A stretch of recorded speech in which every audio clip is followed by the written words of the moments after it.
Impact Hustlers, the podcast on entrepreneurs and change makers that are creating solutions to the world's biggest problems. Impact Hustlers is brought to you by Fast Forward 2030 and Real Changers. Visit fastforward2030.com to learn how to include the global goals into your business model, and realchangers.com to find talent and careers with impact.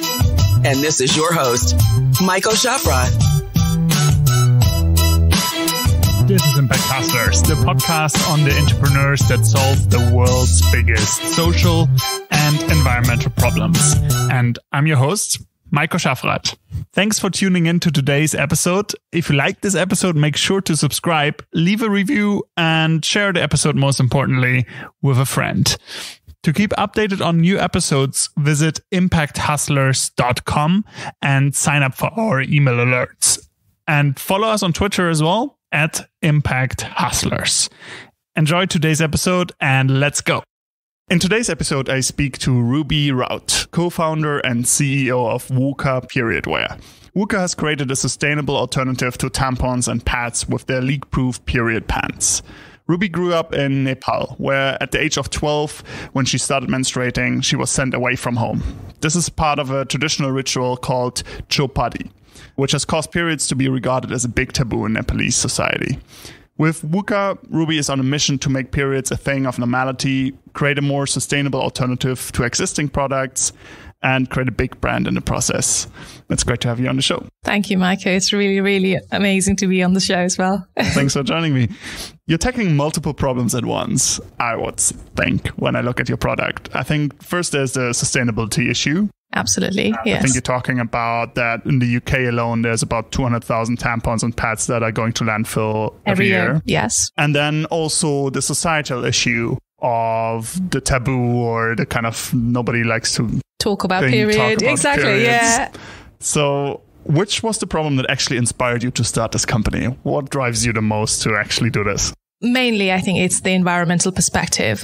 Growing up in Nepal, I think having the Chaupaddi kind of like scarred me for up until I was 20 years old, because every month you are separated from anything that you do in the house. But what drove me to create Wuka was the environmental perspective.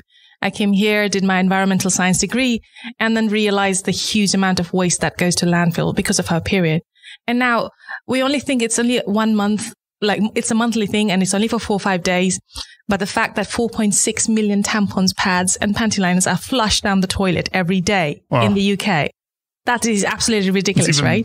Bigger than the landfill number. Yeah, it is. Well, we are talking in terms of tons and this is individual pieces kind of thing. But it is huge. And this is like people are still not educated about the environmental impact of tampons and pads going to landfill or being flushed down the toilet.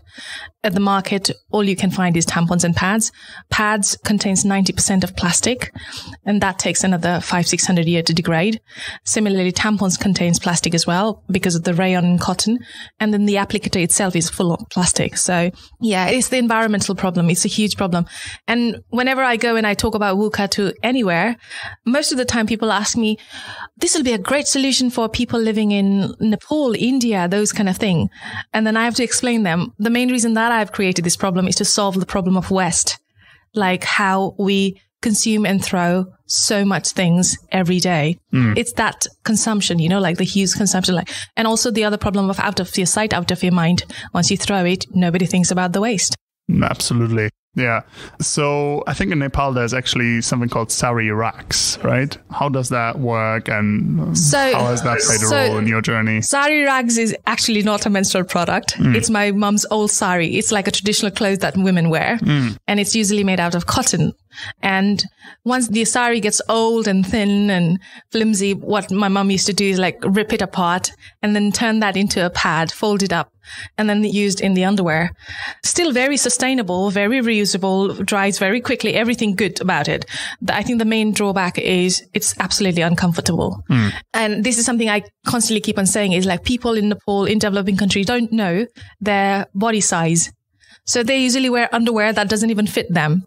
And wearing a pad with the underwear that doesn't fit them, that means there are chances of either the pad falling down when they are doing activities and stuff. And this used to happen when I used to go to school. Like you take part in sports and stuff, and then your like bloody wet pad used to literally drop and causing another kind of embarrassment and stopping girls from going to school.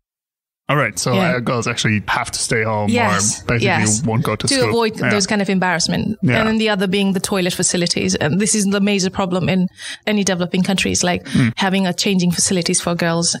There is none, basically. So I think any NGOs that wants to work in developing country, they need to start working on making at least a private facilities for girls to go and change whenever they're on the period. Mm-hmm.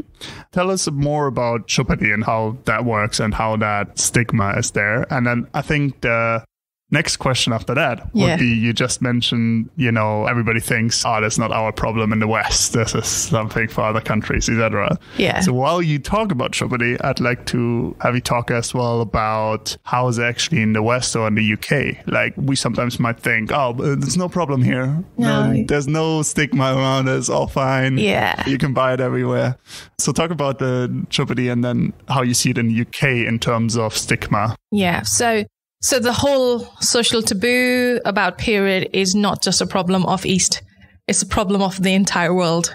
Every country has some kind of taboos related to period. Chaupaddi is more of a social tradition in far western part of Nepal. I grew up in eastern part of Nepal. So in the far western part of Nepal, every month when a girl or a woman have a period, they are sent to cowshed or menstrual hut. And they sleep in the hay, or this hut are so tiny that you have to literally crawl inside the house.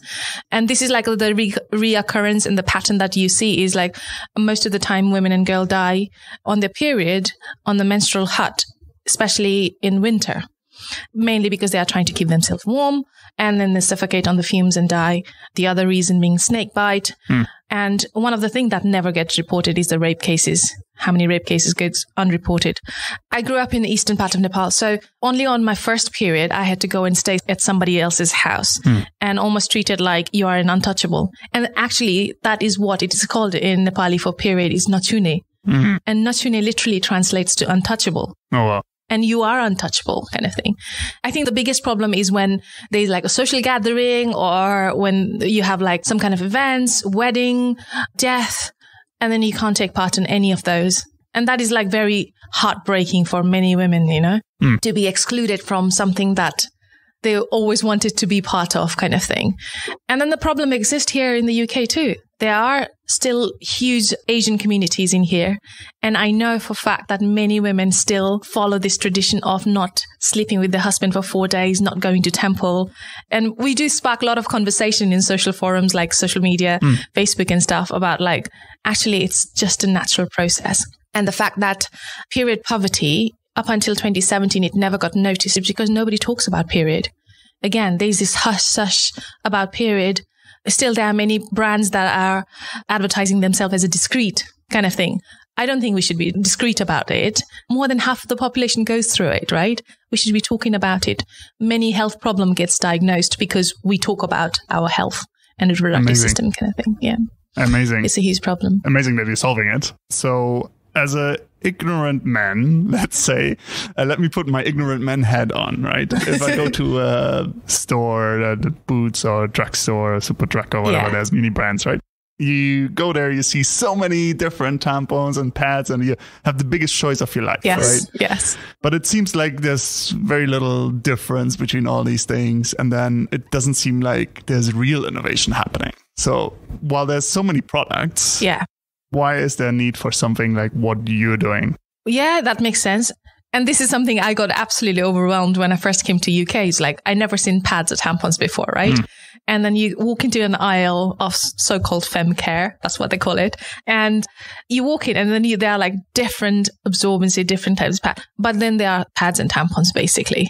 It's only since end of last year, I think some of the supermarkets started putting up cups, menstrual cups. But yet period pads is nowhere to be seen. In fact, if I have to tell you in here, I was applying for the government tender for Department of Education to provide free sanitary products to a school. And even in that tender, there's no mention of period pads. Yet period pads been out for like 4 or 5 years now, right? And it should be recognized because it's one of the most comfortable form of menstrual product in the market. I guess what is missing is, I think, the media, whenever they talk about periods or they talk about period poverty, there is never mention about period pads. They never do any kind of research.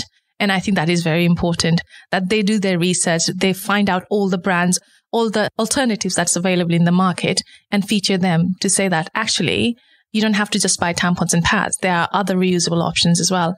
And these days, everybody shops online, right? So you don't have to be in the shop to buy any kind of product.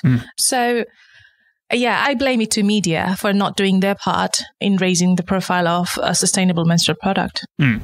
So compared to all these 5 million tampons and pads, what's actually the advantage of using your period pants? Why is it a better product? So disposables are one use kind of thing. Once you use it, you throw it away. Period pants, you can wear it up to 2 years. So each pair of underwear will replace nearly more than 100 tampons and pads going to landfill. So obviously, that is the environmental aspect of it. Health-wise as well, it is an external product.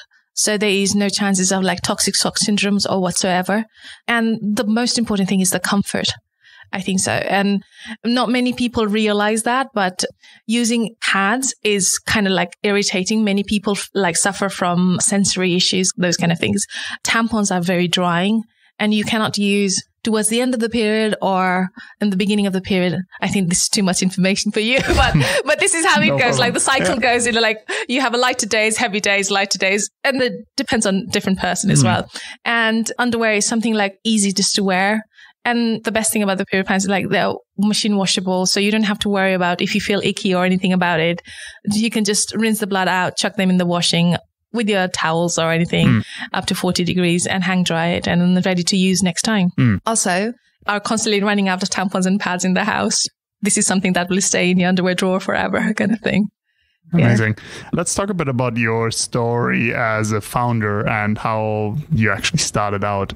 I think you started Wuka just a few months after you left university. Yes. So how was that journey? Because I think you were initially looking for a job, but then you wanted to be in this space. And then how does one start a fashion brand actually? Or like a, how's it called? What do you say? Fashion brand? Well, yeah, empowering brand. Yeah, empowering fashion. Yeah, exactly. Sustainable. Exactly. Brand, yeah. Right? So when I did environmental science, I was actually determined to work in the same sector, either women's health or environment. These were my like key target kind of thing. And while I was looking for a job, I did 3 charities work, helping 1 day a week. I did a pop-up shop in a pop-up vegan kitchen kind of thing while paying it off. And then I found this amazing project that I think Sainsbury's was giving £1 million for community projects who are trying to make an environmental impact in the community. So I just wrote a letter to them, 500 words, to say like what I've got in my mind. And I've created this curriculum that I would like to deploy in the school where I'm going to teach the kids not to throw the food away so that it saves the food from going to landfill and methane and all this kind of things. So the younger generation are more educated about it. And I managed to get that tender kind of thing. And that was like my first, like, okay, I can do something about it, you know, like with creative minds, with something that I've learned throughout my education kind of thing, I can actually put it forward, look out for the community funds and grants, and then start my own work. So they wired you £1 million. That was the grant, yeah. No, it wasn't 1 million. Not quite that. I got it for a share of it. Yeah, I got it about 30 grand, which was still a huge amount of money for me. Yeah, I was like, yeah, exactly. Yeah. Here's the money. You go do whatever you want to do kind of thing. And that came out really well. And that was like a kind of boost for me to think about, okay, I want to make some change. And then we started getting award for the project that I was working, like the local mayor's award and those kind of things. And while I was doing this, I was volunteering in different charities. And one of the charities was Women's Environmental Network. And they had done this environmental project talking about the eco-friendly menstrual product 20 years ago, but never looked back. So I said, like, I would like to pick this up and then maybe run a pilot project in one of the school. And then when I went to the school, found out only 2 girls knew about reusable menstrual product. While I was talking to them about it, I had almost like this eureka moment where I was like, okay, I used to sometimes pin the pad in the underwear and use it. Why can't I just stitch the pad in the underwear and wear it? So on my way back home, I literally went to one of the secondhand sewing machine, bought one, went home, YouTube on, how to put the sewing machine together, how to make a pattern of the underwear, and how to make an underwear. And I made my first tiny like Barbie kind of underwear. Then I got really into it, like into making my own underwear. Then the whole next phase was the material research, just to see it myself, like try it, wear it, how it feels. So just went to one of the supermarket, bought one of the biggest pants, and then put absorbent material in it, stitched it all together, and wore that pants for 2 months for my own period, just to see like, is it comfortable? Is it washable? And then at the end of 2 months, I cut it out just to see if everything is washed out, those kind of things. Those were the initial stage. But this was just me, right? I don't know whether this product's going to work for every people or not. So market research is very important. So I made myself a research student and put it up in a Google survey in Facebook. And I have asked everybody to fill it up and share it with friends and this and that. And overnight, I got nearly 700 responses. Oh, wow. That was just incredible. And from the data, what we collected, found out that more than 70% of women are still not happy with the current menstrual product. And this was like, okay. How many percent? 70%. 70, wow. Yeah. So everybody is like scared of leaks or embarrassment, or they find it irritating, chafing, those kind of things. So I was like, okay, I'm into something here. So I started doing fabric research and material research, found this amazing fabric that is used for like undersea cabling, never used in sanitary products before. And I thought, okay, that's quite absorbing. So I might. How do you find that? Because like, I'm sure if you type into Google what to use for period wear, it doesn't say, oh, the undersea cabling. No, that's a good, no, he doesn't. That's a good one. No, he doesn't. It is a lot of work. Yeah. You have to do material research, how they work, what they work for, those kind of thing. And it's all about test. Like you bring it home, put it in the underwear, see it, how it works, absorbing, like you can do water test as well, those kind of thing. How long did you test? Like how long did this period go from? 8 months. Wow. Yeah, it was long. But then at the end of the 8 months, we did manage to create some prototypes. So we went to one of the last standing lingerie manufacturer in Wales. They were the tiny manufacturer. So I said, like, I would like to make like 30 underwear just to give out to the women for a prototype testing kind of thing. And I went there, I stayed with them for 3 days, worked with them to cut, to make a pattern, everything, you know, and they were absolutely amazing to help a startup just with the ideation process. I think that was incredible. And then came home and I said, like, in my Facebook again, humble, good Facebook, said like, I've got 30 pair of underwear. Who would like to come to my house and try it out? And I'll give you a pair of pants to try it. And I have this random woman knocking on my door, right? Come in and trying the underwear. And that's where it all started. So there you discovered basically a real problem that hadn't really been solved. Most people are unhappy with their existing products. Why did it take you to solve this problem? Shouldn't have been like the big companies have identified this problem a long time ago? Like, don't they know that customers are pretty unhappy with what they're doing? Is it because all the decision makers are all white men? Or why did it take you to solve this problem? I think, well, the big brands, what they think about is more about how can you make money out of something rather than doing it for a cause. And I think that is where I come from, is like, I wanted to make an environmental impact, an environmental change with this product. And that is the passion that I drove with. And I also did a lean startup machine course. So basically you to go on a weekend with an idea, make that idea happen within the weekend. And basically some people even start the business. So I was on that path. Like, if I want something, I'll do it. If I fail, so what? Move on to next thing, right?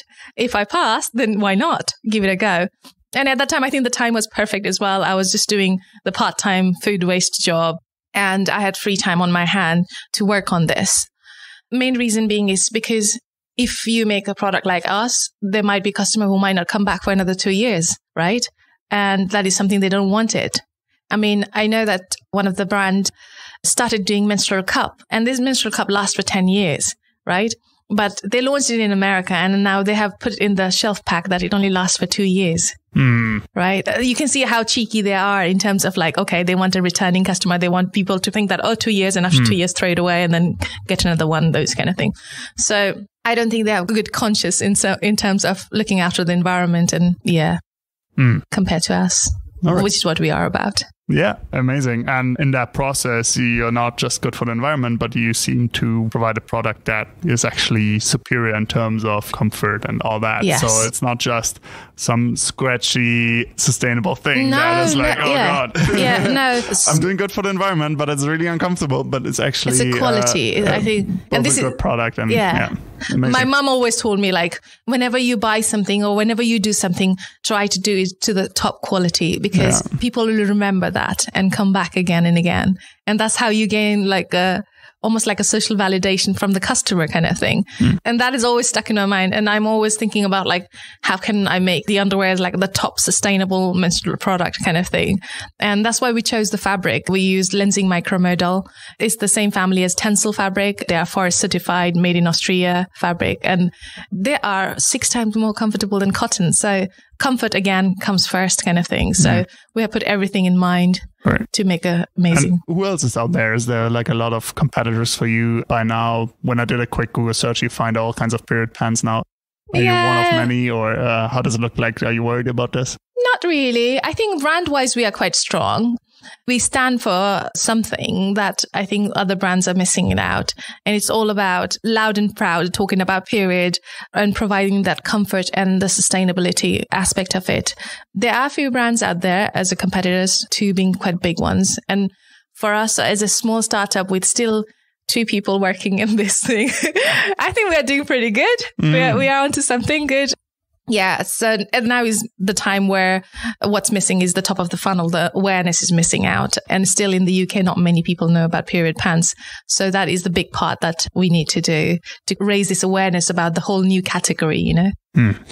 All right. In terms of anybody that listens to this and maybe they're at the point where you were a few years ago, coming out of university, or maybe they've been working in a job for a few years, but thinking about starting their own thing. What's the biggest learning you had in this whole journey, from testing and building prototypes yourself to finding a manufacturer to marketing everything? Is there like a big learning that you didn't expect, or something that you can share? There'll be a lot of failures coming on the way when you're doing this. There'll be many people saying that, it might not work. And this is something that I've learned is like, sometimes you have to go with your guts.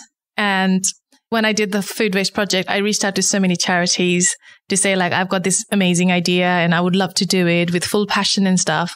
Would you like to help me? And then there were like many times people thought like, okay, getting into school is very hard and blah, blah, blah. And they will come up with like tons of questions to you to just challenge you. If you have the answer for all, go for it. You know, if you believe in yourself, go for it. Also, many times when you come out of the university, I think one of the biggest challenges is obviously the job kind of thing, finding the right job. If you had that passion and drive for the study that you did, then go find something that you would love to do. That's what I say. And that's what I did. I was like, and perseverance, yes. Sometimes some things do take time, but keep pushing it. Be a hustler, you know, do a lot of networking events. This is something that I did, was like after my graduation, I did 50 coffee. So talking to like even the CEO, and like I even spoke to some of the teacher in UCL, professor kind of thing, just to get an idea of like, where do I want to go kind of thing. And many times it's just talking about what you've done, what you would like to go. And these are like the free advice that people will be able to give you. So maybe starting with the 50 coffee is a good thing. Organize that, you know, and meet 50 people. These 50 people will give another 2 people to you. So then you have got another 100 people to go and talk to. And you never know where the opportunity opens. Last question for you is, if you imagine for the next 10 years, how does the world look like in 10 years if you succeed with Wuka? I think no girls will miss out on the school because of the period. We would love to expand this as a global product and be available at a reasonable price for the girls all around the world. That is my ultimate mission, is that, like me, no girl should have any kind of embarrassment around period and miss out on school. The other thing is the sustainability side of it. And I know that for a fact, this will kick off quite big. We are now realizing that every product that we use, every step that we make has some kind of impact in the environment, and climate change is for real. So if we want a better future for us, for our children, for our grandchildren, then we need to make that move. And yeah, I think it's time. And also for like a female startup kind of thing, I guess, hopefully we'll be able to inspire many girls to start up their own business and run their own business. So they could be an inspirational figure for next generation to come. Amazing. Are you already selling in Nepal? Or no, I'm not. I'm trying it out because sizing is another huge issue at the moment. So I've sent out, I think, nearly 100 of them as a prototype kind of way, just to get the idea of like what sizing is most popular, whether people are familiar with sizing kind of thing. Marketing works very differently. People are still not online shoppers and they have to go to a physical shop to buy things. So that changes the whole dynamic of things.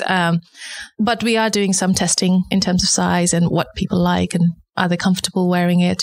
I know because there is this trend of like Eastern trying to follow Western pattern. And now everybody wants to wear tampons and pads, not realizing that once you use it, what you're going to do with it? Because waste management facilities is not great as here, and you'll still have to dump it by the street or something and just creates a huge pollution. Yeah. So I think trying to convince the government as well, it will be a quite big challenge. Yeah. I wish you all the best and helping maybe leapfrog that and let people skip all the tampon and pad era in those countries and obviously also create more growth for you here in the UK and the US and wherever you want to go to. So thanks very much for joining me today. It was great to hear your story. Thank you, Micah. Thank you. All right, thanks. Thanks for listening to today's episode. If you liked this episode, make sure to subscribe, leave a review, and share the episode with a friend. To keep updated on new episodes, visit impacthustlers.com and sign up for our email alerts. And also follow us on Twitter @impacthustlers. Thanks very much for tuning in and see you next week. This was Impact Hustlers, the podcast on entrepreneurs and change makers that are creating solutions to the world's biggest problems. Impact Hustlers is brought to you by Fast Forward 2030 and Real Changers. Visit fastforward2030.com to learn how to include the global goals into your business model and realchangers.com to find talent and careers with impact.